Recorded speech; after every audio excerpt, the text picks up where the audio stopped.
মার্কিন president Donald Trump ইরানের বন্দরগুলোতে অবরোধ রেখে যুদ্ধবিরতির মেয়াদ বাড়ানোর ঘোষণা দিয়েছেন। ইরান বলছে এই ঘোষণা আকস্মিক হামলা চালাতে সময় নেয়ার মার্কিন অপকৌশল।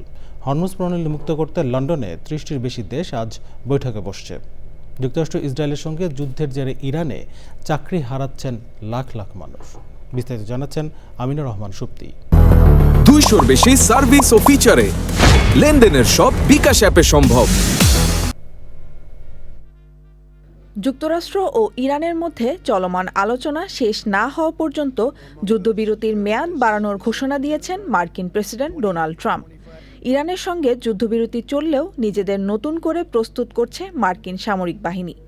ইরানের উপর অর্থনৈতিক চাপ বাড়াতে দেশটির তেল বাণিজ্য অচল করে দেওয়ার হুমকি দিয়েছেন যুক্তরাষ্ট্রের ট্রেজারি মন্ত্রী স্কট বেসেন্ট। তিনি বলেছেন, ইরানের বন্দরগুলোতে মার্কিন অবরোধ চলবে। شروط ما برای خاتمه جنگ کاملا روشن است. ইরানের পররাষ্ট্রমন্ত্রী আব্বাস আরাগচি বলেছেন, ইরানের বন্দর অবরোধের মধ্যে যুদ্ধবিরতি লঙ্ঘন করা হচ্ছে এবং তেহরান ধমকবাজি প্রতিহত করতে জানে।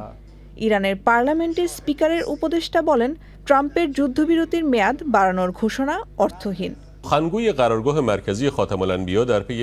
ইরানের সামরিক বাহিনী হুমকি দিয়েছে, মার্কিন ও ইসরায়েলিরা ইরানকে আক্রমণ করলে পূর্ণ শক্তি দিয়ে তাদের লক্ষ্যবস্তুতে হামলা চালানো হবে।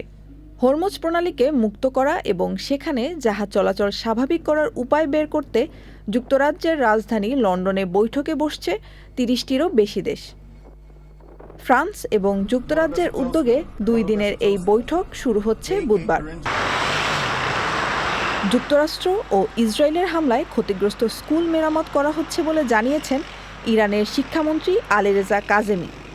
দেশটির শ্রম ও সমাজ কল্যাণ উপমন্ত্রী গোলাম হোসেন মোহাম্মদী 2 দিন আগে জানিয়েছেন, যুদ্ধের কারণে 20 লাখ মানুষ চাকরি হারিয়েছে। Amina Rahman Supti, channel I.